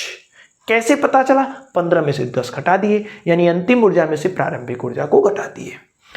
यानी delta U is equal to हमें निकालना है, यू मतलब एनर्जी, ऊर्जा निकालनी है। हमने सूत्र क्या बताया, हाफ सी भी स्क्वायर, यानी बच्चों 1/2 सी तो दोनों कंडीशन का सेम है, कहीं भी धारिता चेंज किया है नहीं, पहले में भी सी है दूसरे में भी सी है। चेंज किसको कर रहा है, विभव को, अंतिम फाइनल वाला विभव लिखना है, यानी V2 का स्क्वायर माइनस यू इनिशियल प्रारंभिक वाली ऊर्जा, तो हाफ सी भी स्क्वायर, लेकिन प्रारंभिक वाला विभव लिखेंगे। यानी यहां से डेल्टा यू की वैल्यू अगर आप निकालेंगे तो 1/2 सी कॉमन करेंगे, इधर बचेगा V2 स्क्वायर माइनस V1 का स्क्वायर। अब वैल्यू पुट कर दीजिए, वैल्यू पुट कर दीजिए, delta U is equal to कितना आ गया, देखिए 1/2 सी है, 1/2 सी मतलब कितना दिया है, 8 × 10⁻⁻6, 8 × 10⁻⁻6 इंटू V2 कितना है बच्चों, V2 है 30 का स्क्वायर माइनस V1 मतलब 20 का स्क्वायर। ठीक है, यानी डेल्टा यू की जो वैल्यू आएगी वो आएगी 2 चौक 8 कट गया, यानी 4 × 10⁻⁻6, 30 का स्क्वायर करेंगे 900, 20 का स्क्वायर करेंगे 400, यानी डेल्टा यू की जो वैल्यू आई वो आई 4 × 10⁻⁻6, 9 में से 4 चला जाएगा यानी 500 आ जाएगा। ठीक है, 5 का गुणा बच्चों 4 में कर देते हैं। ठीक है, तो 5 चौक 20 यानी 2000 × 10⁻⁻6, हम 0.1 अंक पे लगा देते हैं, तो दशमलव यहाँ से यहाँ आएगा, यानी 2.0 × 3 अंक इधर आया है तो +3 हो जाएगा। ठीक है, यानी डेल्टा यू की जो वैल्यू आएगी वो 2 × 10⁻³ जूल की आने वाली है, 2 × 10⁻³ जूल की आने वाली है। समझ पाए कि नहीं, 2 × 10⁻³ 2012 में पूछा गया क्वेश्चन था, बहुत बेसिक एकदम नॉर्मल सवाल, केवल आपको ध्यान से सवालों को समझना है। अगर सवाल आप समझ पा रहे हैं तो एकदम आसानी से आपको समझ में आ जाएगा। ठीक है, चलिए भैया इसके आगे हम लोग नेक्स्ट क्वेश्चन नंबर 13 को देखते हैं। क्वेश्चन नंबर 13 कह रहा है कि धातु के 2 आवेशित गोलों की त्रिज्या 5 सेंटीमीटर और 10 सेंटीमीटर है, दोनों पर अलग अलग 75 माइक्रोकूलाम का आवेश है। ठीक है, किसी चालक तार द्वारा दोनों गोलों को जोड़ दिया जाता है। गणना कीजिए, जोड़ने के पश्चात गोलों का उभयनिष्ठ विभव कुल आवेश बटे कुल धारिता। ठीक है, तार से होकर स्थानांतरित आवेश की मात्रा। ठीक है, जोड़ने के बाद ऊर्जा में ह्रास। एक बहुत ही अच्छा क्वेश्चन आया है, पहले क्वेश्चन को बेसिकली हम समझ लेते हैं। ठीक है ना, क्वेश्चन को बेसिकली हम लोग समझ लेते हैं। कह रहा है बच्चों, कह रहा है कि धातु के 2 आवेशित गोले हैं। ठीक, ये हमारे पास पहला गोला है। ठीक है, और ये हमारे पास दूसरा गोला है। ठीक है, अब एक गोले की त्रिज्या 5 सेंटीमीटर है, यानी कि जाहिर सी बात है पहला वाला छोटा है, दूसरा वाला बड़ा है, क्योंकि त्रिज्याएं इनकी अलग अलग हैं। हाँ, ये बात तो समझ में आई। इसकी त्रिज्या कितना दिया है, तो आप कहेंगे इसकी त्रिज्या है 5 सेंटीमीटर, और इसकी त्रिज्या है बच्चों, इसकी त्रिज्या है 10 सेंटीमीटर। हाँ, दोनों पर अलग अलग 75 माइक्रोकूलाम के आवेश हैं। इस पे भी 75 माइक्रोकूलाम का आवेश है, पहले वाले पर भी, और दूसरे वाले पर भी 75 माइक्रोकूलाम का आवेश है, यानी दोनों पर समान आवेश है। किसी चालक तार द्वारा दोनों गोलों को जोड़ दिया जाता है। अब हमने क्या किया, एक चालक तार लिया और इस चालक तार से इसको जोड़ दिया। जैसे ही दोनों गोलों को जोड़ेंगे, आवेश चलना स्टार्ट कर देगा। आवेश किधर से किधर चलेगा, उच्च विभव से निम्न विभव की ओर चलेगा। और कब तक चलेगा, जब तक कि दोनों के विभव समान न हो जाए। बात समझिएगा, हमने कहा कि जैसे ही दोनों चालकों को तार से जोड़ दिया, इस पे भी 75 माइक्रोकूलाम, इस पे भी 75 माइक्रोकूलाम का आवेश है, लेकिन होगा क्या, तार से जोड़ने पर आवेश चलना स्टार्ट कर देंगे। किधर से किधर, उच्च विभव से निम्न विभव की ओर। कब तक चलेंगे, जब तक कि दोनों के विभव बराबर न हो जाए। और जब विभव बराबर हो जाएंगे तब आवेश का चलना बंद हो जाएगा, और उसी विभव को बोला जाता है बच्चों उभयनिष्ठ विभव। अब एक बात तो हमें समझ में आ गया, चलिए तार से जोड़ दिया तो आवेश इधर से इधर या इधर से इधर चलेंगे। किधर से किधर चलेंगे, उच्च विभव से निम्न विभव की ओर। इसका विभव ज्यादा होगा कि इसका, कहेंगे सर गोला ये बड़ा है, लगता है इसी का ज्यादा होगा। गोला बड़ा है इसलिए विभव भी बड़ा होगा। तो भैया गोला बड़ा है तो विभव छोटा होगा बच्चों, छोटा होगा। क्यों, क्योंकि गोला विभव निकालने का सूत्र होता है 1/4πε0 Q/r। आर नीचे है, रेडियस नीचे है, तो नीचे वाला बड़ा, तो विभव क्या होगा, छोटा होगा। हाँ सर समझ गए, यानी त्रिज्या ज्यादा है तो विभव क्या होगा, कम होगा। यानी बच्चों इसका विभव अगर हम मान लें, इसका विभव अगर मान लें V2, इसका विभव मान लें V1, पक्का V1 ग्रेटर देन V2 होगा। विभव V1 ग्रेटर देन V2 होगा, यानी आवेश इधर से इधर चलेंगे। आवेश किधर से किधर चलेंगे, छोटे वाले से बड़े वाले की ओर चलेंगे, क्योंकि छोटे वाले का विभव ज्यादा है, बड़े वाले का विभव कम है। ठीक है, ये बात हम लिख देते हैं ताकि आप फ्यूचर में कभी भूलें न। जैसे ही दोनों गोले को तार से जोड़ा जाता है, तार से जोड़ा जाता है, आवेश का स्थानांतरण उच्च विभव से निम्न विभव की ओर होने लगता है। निम्न विभव की ओर होने लगता है बच्चों, ये बात हमने लिख दिया। ठीक है, और कब तक होगा, जब तक उनके विभव बराबर न हो जाए। और जब विभव बराबर, तो उसी को बोला जाता है बच्चों उभयनिष्ठ विभव। तो उभयनिष्ठ विभव क्या होता है, आप कहेंगे कुल धारिता बटे कुल विभव, कुल आवेश बटे कुल धारिता। तो पहले हम इस छोटे वाले का धारिता निकालेंगे, फिर इस बड़े वाले की धारिता निकालेंगे, दोनों की धारिताएं निकालेंगे, तब जाकर के हमें उभयनिष्ठ विभव पता चलेगा। ठीक है, तो चलिए हमने इसका नाम दिया A फॉर एप्पल, यानी A वाला गोला, इसका नाम दिया B वाला गोला। ठीक है, ये इनकी त्रिज्याएं हैं, मान लीजिए सेंटर है। तो हम कहेंगे गोला A का विभव, A की धारिता, पहले वाले गोले की धारिता तो पहले वाले गोले की धारिता हमने C1 माना, और C क्या होता है बच्चों, आपको पता है फार्मूला गोले की धारिता 4 pi epsilon naught into R, यानी C इज इक्वल टू बच्चों हो जाएगा 4 पाई एप्सिलॉन नॉट की वैल्यू 1/9 गुणे 10 के घाते 9, अभी हमने आपको क्लियर किया था इसके पहले, इंटू R। R क्या है 5 सेंटीमीटर, सेंटीमीटर को मीटर में बदलेंगे तो 10 के घाते -2 से गुणा, यानी C1 इज इक्वल टू बच्चों हो जाएगा, देखिए 5 का गुणा 1 में करेंगे 5/9 और 10 घाते 9 ऊपर जाएगा तो -9 हो जाएगा, -9 -2 -11 फैरड हो जाएगा। बात तो समझ में आ गई कि C1 5/9 गुणे 10 घाते -11 फैरड होगा।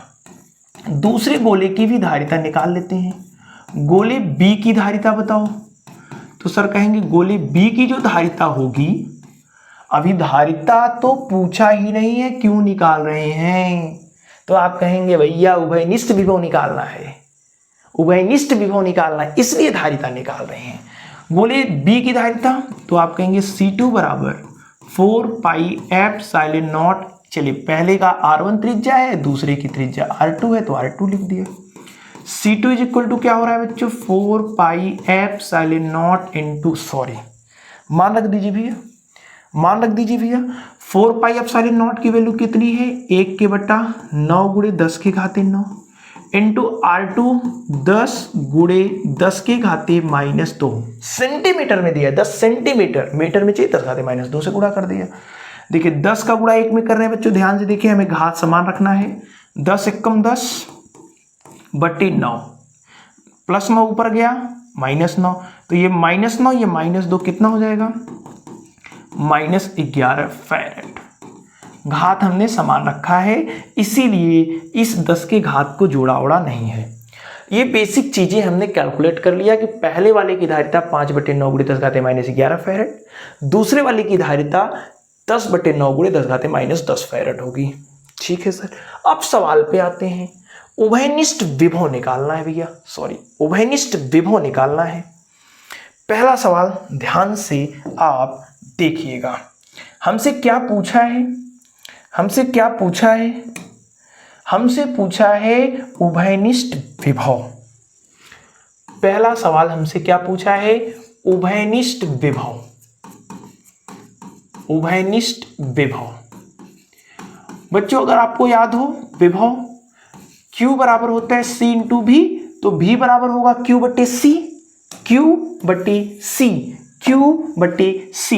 Q मतलब कुल आवेश, उभयनिष्ठ विभव का ये फार्मूला है, कुल आवेश बटे कुल धारिता, कुल आवेश बटे कुल धारिता, ये उभयनिष्ठ विभव का फार्मूला है, कुल आवेश बटे कुल धारिता।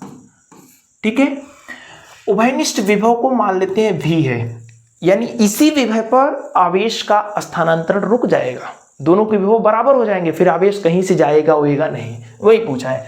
कुल आवेश यानी Q1 प्लस Q2 बटे कुल धारिता यानी C1 प्लस C2।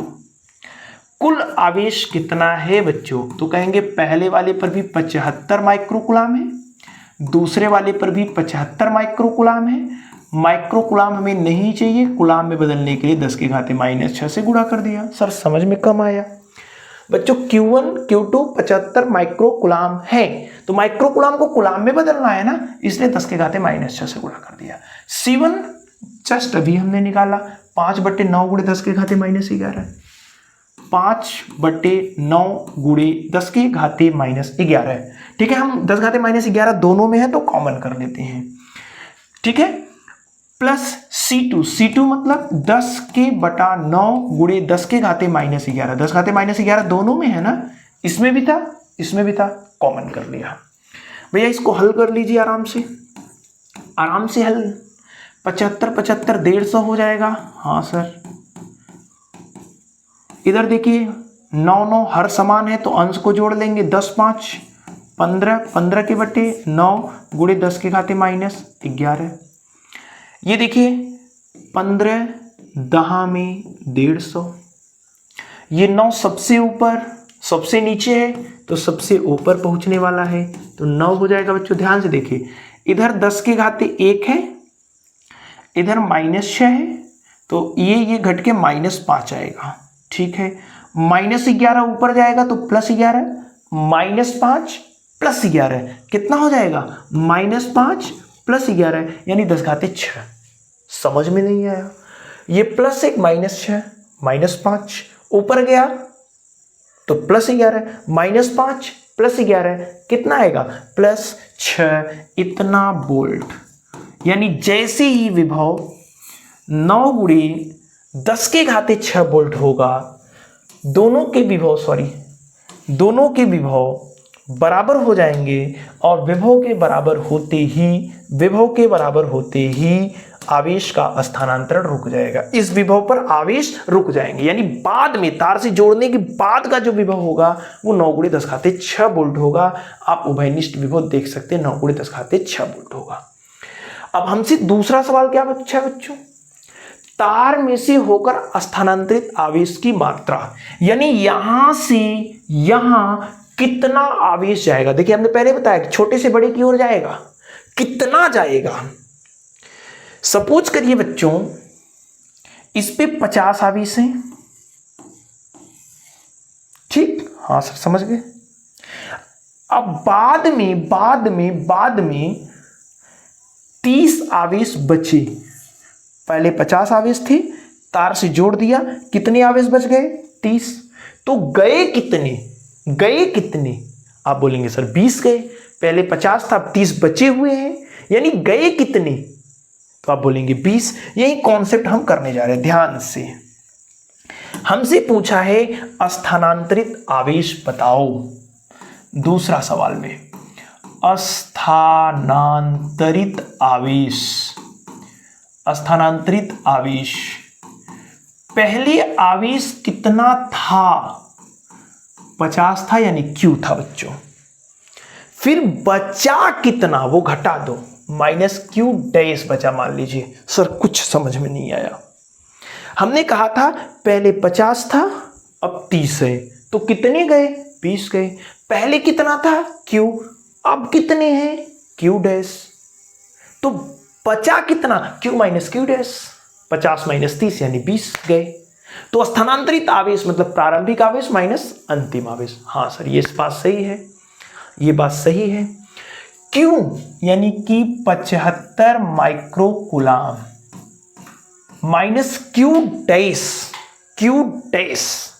Q' कैसे निकलेगा बच्चों? आवेश C × V होता है। C मतलब गोले की धारिता, ठीक है, इंटू V मतलब उभयनिष्ठ विभव, लास्ट वाला। ध्यान से समझिएगा, लास्ट वाला विभव में निकालना है। कुछ नहीं समझ में आया सर? Q यानी प्रारंभिक आवेश कितना है? आप कहेंगे भैया 75 माइक्रोकूलाम है। -Q' मतलब कितने आवेश चली गई, तो कितनी आवेश चली गई, आवेश निकालने का सूत्र क्या है? C × V। C मतलब विभव, तो विभव कितना है बच्चों? विभव कितना है? सॉरी, C पहले वाले की धारिता कितनी है? 5/9। चलिए लिखते हैं 75 माइक्रोकूलाम मतलब 10⁻⁻6। C मतलब धारिता पहले वाले की 5/9 × 10⁻⁻11 इंटू V। कौन सा V रखेंगे? पहले वाला कि अंतिम वाला? भाई अंतिम वाला रखेंगे, क्योंकि इसी विभव पे तो आवेश रुक रहे हैं, यानी ये वाला V रखेंगे। कितना बच्चों? 9 × 10⁻⁻, कितना हो जाएगा? 6 हो जाएगा। देखिए भैया 9 से खत्म हो गया। इधर बचा कितना? 75 × 10⁻⁻6, ठीक है। इधर बचा कितना? 5 × 10⁻11 में से प्लस हो जाएगा तो माइनस कितना हो जाएगा? -5। इधर -6 है, इधर -5 है, तो इधर भी हम लोग क्या करते हैं? -6 लाते हैं, तभी तो हल कर पाएंगे। -6 माइनस, ध्यान से देखिएगा, हमने क्या किया? 5 में 10 का गुणा भी करा दिया और 10 का भाग भी करा दिया। कोई दिक्कत है? ना भैया कोई दिक्कत नहीं है। 75 को एक लाइन लिख रहे हैं, ये बात ध्यान दीजिएगा। ये +1 ऊपर जाएगा, -1 तो -5 -1 -6, 10 × 50 × 10⁻⁻6। 6 हो जाएगा बच्चों। 10 घाते माइनस 6 कॉमन है तो 75 माइनस 50 आएगा, गुणे 10 की घाते माइनस 6 आएगा। यानी 75 में से 50 चला जाएगा, 25 गुणे 10 के घाते माइनस 6 कूलाम कहिए, और 10 के घाते माइनस 6 हटेगा, अगर हटेगा तो क्या हो जाएगा, माइक्रो कूलाम। तो स्थानांतरित आवेश हमें निकालना था। हमें क्या निकालना था, स्थानांतरित आवेश। ठीक है, स्थानांतरित आवेश, तो ये है हमारा स्थानांतरित आवेश। ठीक है, स्थानांतरित आवेश कितना आ गया, तो आप कहेंगे स्थानांतरित आवेश हमारा जो है वो कितना है, 25 माइक्रो कूलाम का है। या तो ये कहिए या तो ये कहिए। ठीक है, ये आंसर है। ठीक, तो स्थानांतरित आवेश, ये तो उभयनिष्ठ विभव था। हाँ, उभयनिष्ठ विभव समझ में आ गया, कुल आवेश बटे कुल धारिता। स्थानांतरित आवेश कैसे निकला, समझ गए होंगे आप। ठीक है, स्थानांतरित आवेश मतलब 50 थे, 30 बचे हैं, 50 माइनस 30 कर दिए, उतने चले गए थे 20, वही हमने किया है। इसके आगे नेक्स्ट क्वेश्चन देख लो बच्चों, तीसरा भी, जोड़ने के बाद ऊर्जा में ह्रास, कितनी ऊर्जा की हानि हुई है। ऊर्जा की कितनी हानि हुई है ये भी हमसे पूछा है। कैसे निकाले, कैसे निकाले, कैसे निकाले, दिमाग का कसरत शुरू आप करिए। मैं आपको सोचने का टाइम देता हूं कि ऊर्जा का ह्रास कैसे निकलेगा बच्चों। आप कहेंगे ऊर्जा की कितनी हानि हुई ये निकालना है। हाँ, यानी प्रारंभिक ऊर्जा में से अंतिम ऊर्जा घटा दीजिए।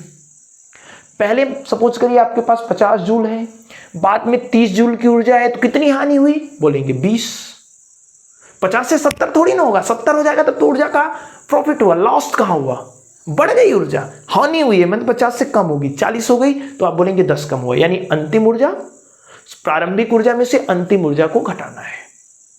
तो सबसे पहले हमें क्या निकालना होगा, इनके पास प्रारंभ में कुल कितनी ऊर्जा थी, कुल कितनी ऊर्जा थी, इसकी ऊर्जा प्लस इसकी ऊर्जा।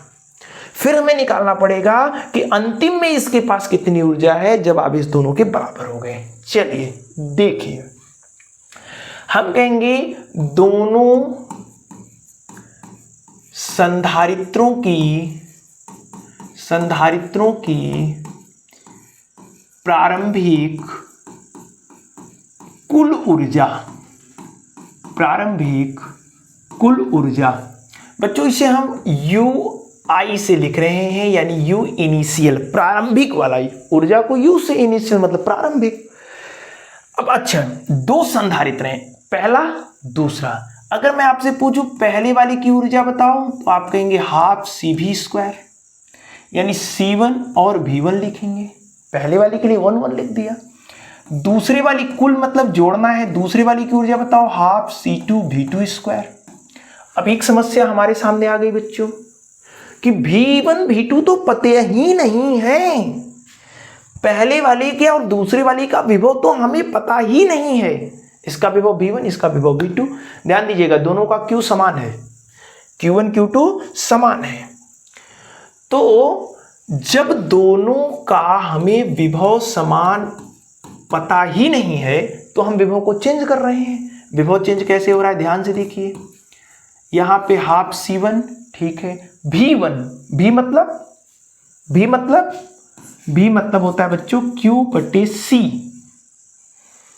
Q/C। देखिए Q बराबर C भी, हाँ सर। तो जब V1 करेंगे तो Q1 स्क्वायर है ना, तो Q1²/C1 का स्क्वायर हो जाएगा। हाँ सर, क्यों, क्योंकि V1 नहीं पता है, Q1 पता है, C1 पता है, तो इसके टर्म में हमें चाहिए 1/2 C2 V2², V2 मतलब Q2 का स्क्वायर/C2 का स्क्वायर, Q2 का स्क्वायर/C2 का स्क्वायर। Okay sir. अच्छा बच्चों, दोनों का ध्यान से देखिए, ये C1 इससे कटेगा, ये C2 भी इससे कटेगा, एक बचेगा। Q1 और Q2 सेम है क्या, Q1 और Q2 सेम है क्या? हाँ सर सेम है। तो सेम है तो सेम लिख दो, क्योंकि शुरू में 75 माइक्रोकूलम आवेश दोनों पे थे, तो Q के बट्टे C1, Q1 Q2 सेम है, इसलिए Q1 और Q2 दोनों की जगह Q लिख रहे हैं। ठीक है, यानी यहां से देखिए 1/2 Q2 का स्क्वायर, तो Q1 Q2 दोनों बराबर हैं, दोनों की जगह Q लिख दिया, बटे क्या है बच्चों C2। अब आगे आप आराम से समझेंगे।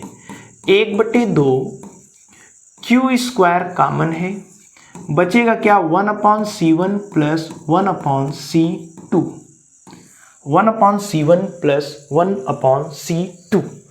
अब इसमें आप भैया मान रख दीजिए, ध्यान से वैल्यू पुट करते हैं और देखते हैं क्या आ रहा है। U इनिशियल कलर चेंज, हाँ sir colour change. Q square Q 75 micro coulomb है, ध्यान दीजिएगा, यानी 75 गुणे 10 के घाते -6 का स्क्वायर। समझ गए? बिल्कुल समझ गए। स्क्वायर है ना, दोनों पे प्रारंभिक अवस्था 75 माइक्रोकूलम। 1/C1 याद करिए, C1 हमने निकाला है 5/9 गुणे 10 घाते -11, 10/9 गुणे 10 घाते -11। एक मिनट भैया, यहां पे 10 के घाते 11 है, 11 है, ठीक है 11 है, ये ध्यान दीजिएगा, ठीक है। तो C1 कितना है 5/9 गुणे 10 के घाते -11, प्लस C2 कितना है 1/10 गुणे 10 के घाते -11। ठीक है सर। UI कितना आ रहा है, U इनिशियल प्रारंभिक वाली ऊर्जा, इससे सरल कोई तरीका नहीं है क्या सर? इतना लंबा कैसे आ रहा है? तो भैया फिजिक्स है, लंबा तो आएगा। 75 का कितनी बार गुणा, 2 बार, तो 75 गुणे 75, 10 घाते -6 का स्क्वायर करेंगे, 10 के घाते -12। बात तो समझ में आ रही है, लेकिन बड़ा लंबा है। 9 ऊपर गया बच्चों, हाँ ऊपर गया, 9 के बट्टे 5, -11 ऊपर गया, +11 हो जाएगा, ठीक है। एक लाइन 60 करने वाले हैं, -11 ऊपर यहाँ भी है, -11 यहाँ है, ये भी ऊपर जाएगा, +11 ये भी ऊपर जाएगा, +11 उसको हम कापन कर लेंगे, ठीक है। 9 ऊपर चला गया, 9 के बट्टे कितना हो जाएगा 10, और 10 के घाते -11 ऊपर, -11 ऊपर +11, और उसको हमने क्या कर लिया, कॉमन कर लिया, कॉमन कर लिया। बहुत ही मुश्किल है क्या सर? बहुत ही लंबा है क्या?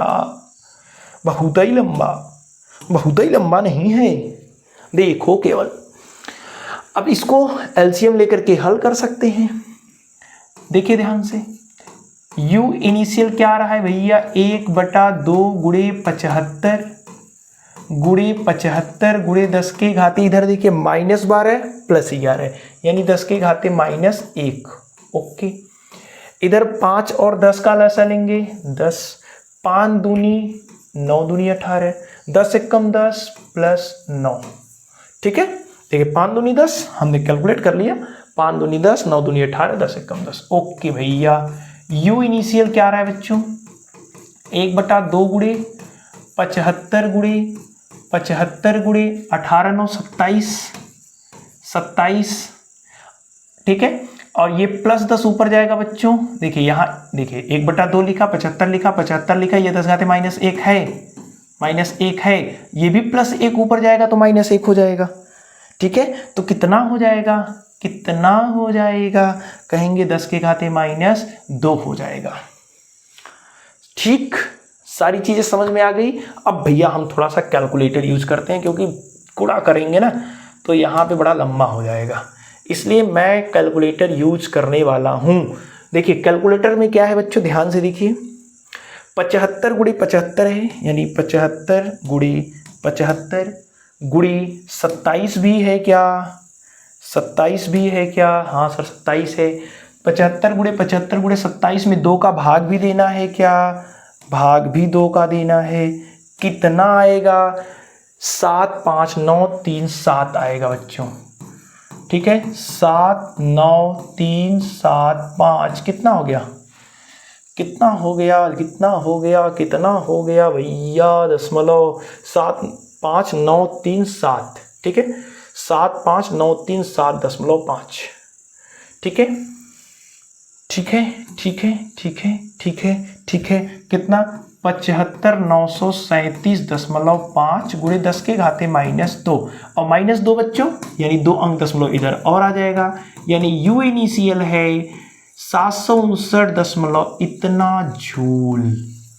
अभी तो प्रारंभिक वाली ऊर्जा आई है, अभी अंतिम वाली ऊर्जा भी तो निकालनी है। इतना लंबा प्रारंभिक आया, अंतिम वाला तो और लंबा होगा, अंतिम वाला और आसान होगा बच्चों। ठीक है, देखिए कैसे, देखिए कैसे दोनों संधारित्रों की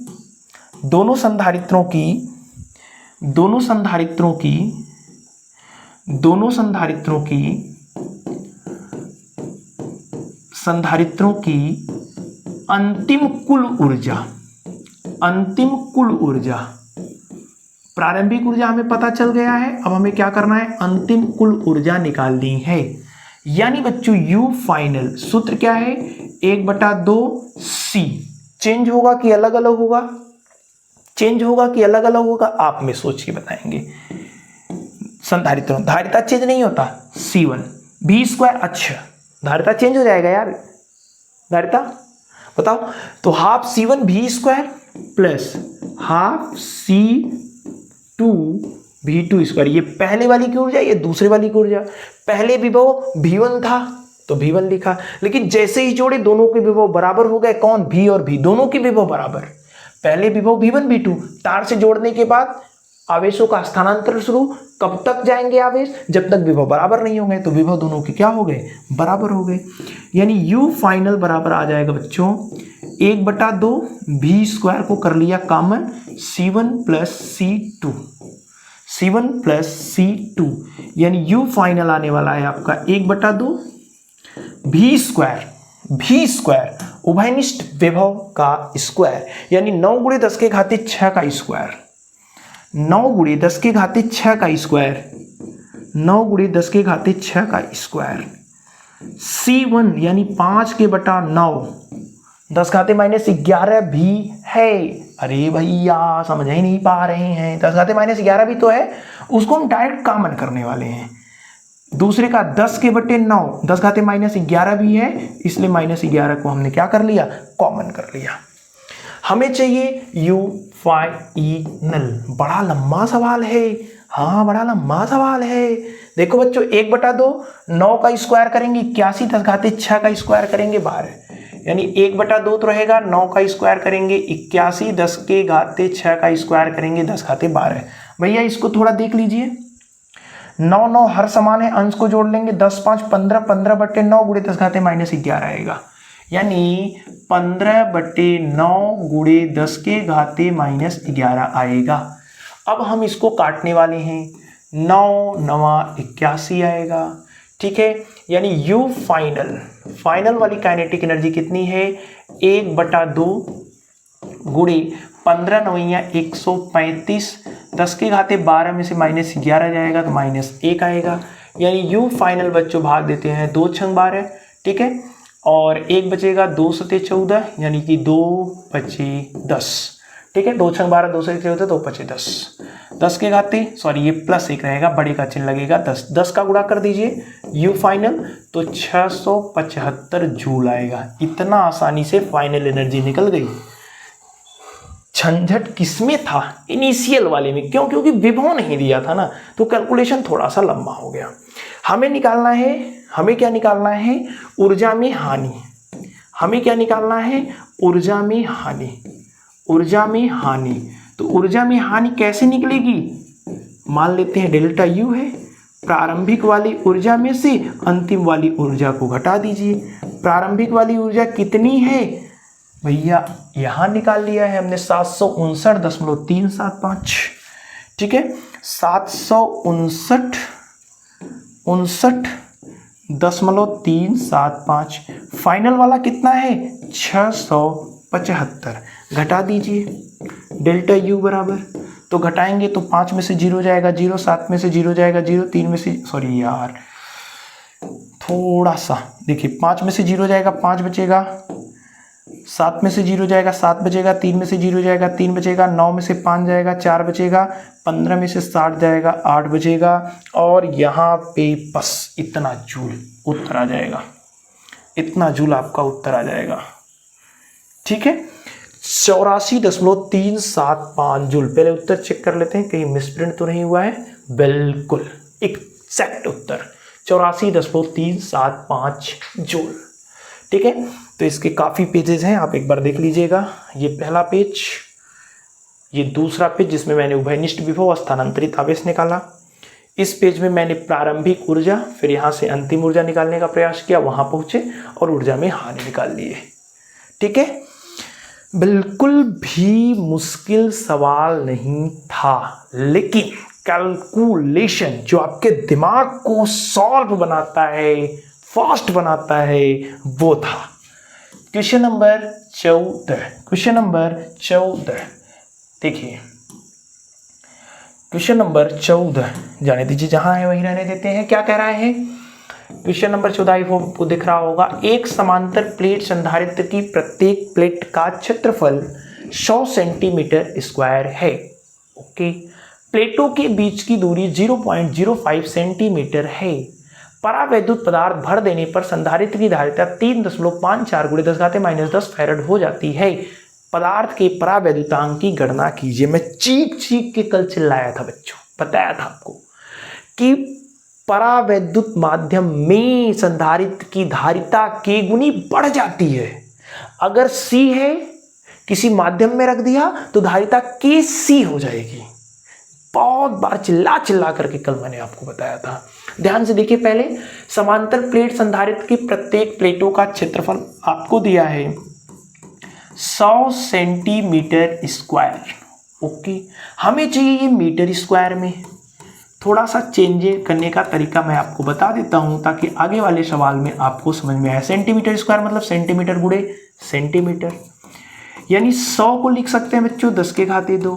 सेंटीमीटर स्क्वायर को मीटर में बदलेंगे तो 10⁻² मीटर। इस वाले सेंटीमीटर को भी मीटर, 2 सेंटीमीटर है तो दोनों को मीटर में बदलना पड़ेगा। ये 10⁻² -2 से कट जाएगा, यानी आया कितना 10⁻² मीटर स्क्वायर। समांतर प्लेट संधारित्र की प्लेटों का जो क्षेत्रफल दिया है वो 10⁻² मीटर दिया है। ठीक है, ठीक है।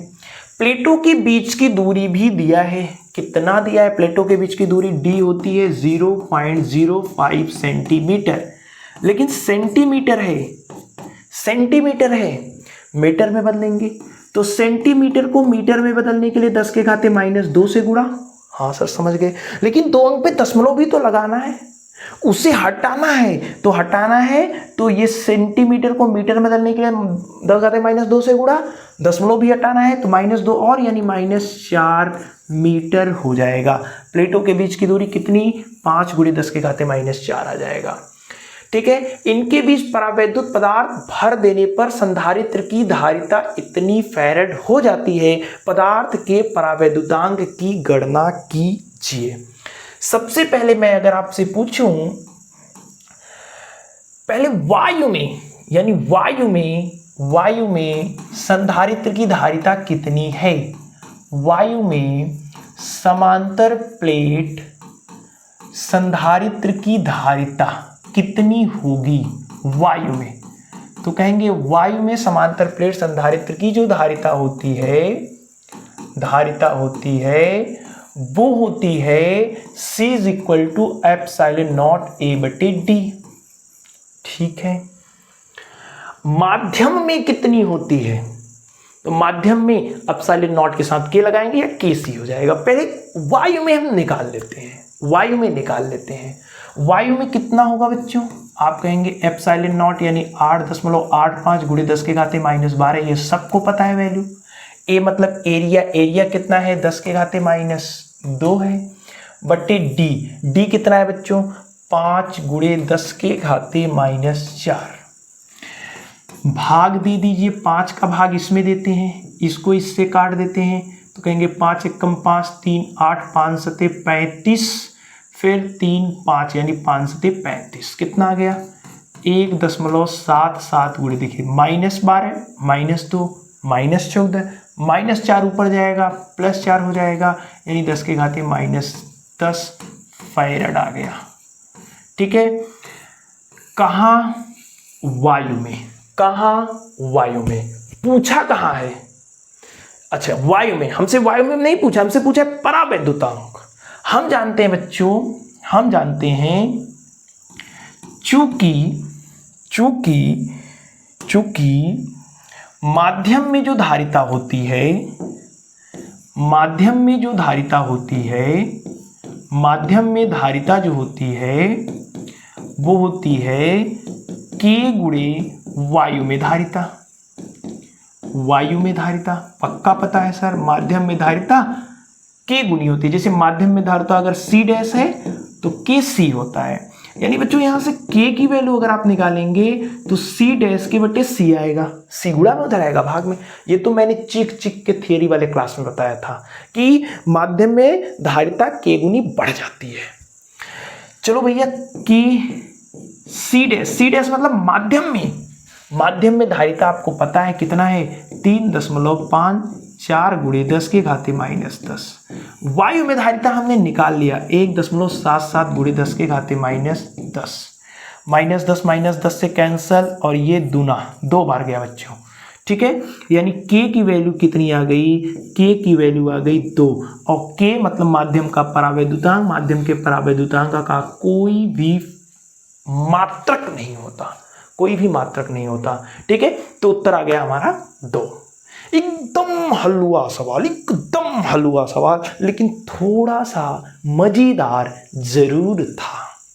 ठीक है, नेक्स्ट क्वेश्चन, क्वेश्चन नंबर 15 और आज का लास्ट क्वेश्चन। क्योंकि वीडियो थोड़ी लंबी बन रही है तो अपने को यार प्रॉब्लम हो जाती है, ज़्यादा बड़ी वीडियो अपलोड करने में, एडिट करने में बहुत ही समस्या आती है। हमारे यहाँ तो पड़ता है 4G, वो भी गत का नहीं चलता, कैसो 3G पकड़ ले वहीं बहुत है।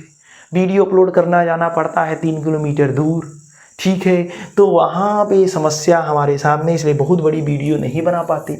लाइव क्यों नहीं आते हो? लाइव का सेटअप नहीं है, कैसे लाइव आए?